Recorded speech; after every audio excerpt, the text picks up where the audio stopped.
2.8 Why I became a charity worker. Arujaan sign. People often ask me why I do charity work, and I always find it difficult to explain. The short answer is that I want to help others, and I enjoy working with children. But there is more to it than that.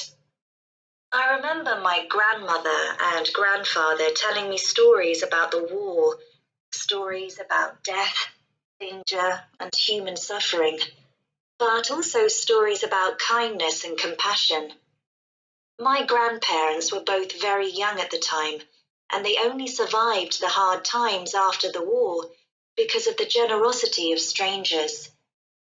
My grandfather told me that in the past, there were no orphanages in Kazakhstan.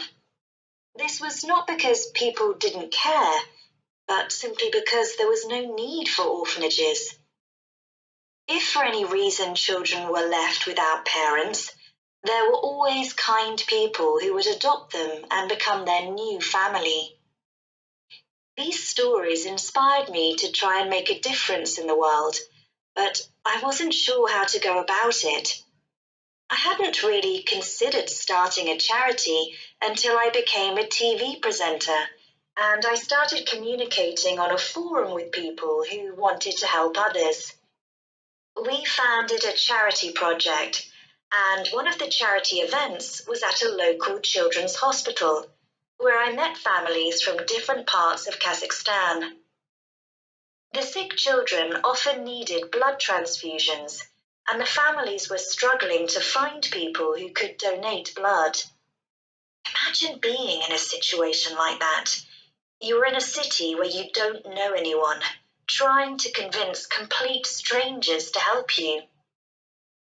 My friends and I decided to record a video about the problem, which then helped to find donors throughout Kazakhstan. Then we started raising money for children in orphanages, and this was the beginning of a big charity project.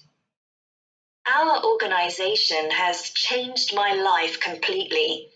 I had always been aware of social problems in Kazakhstan, but I didn't think there was much I could do about them. Then I realized that this is the main problem. If everyone thinks like this, if we don't at least try to do something, things are never going to improve. I also realized that helping others makes me feel happy. In a way, when we do charity, we help ourselves, not just others.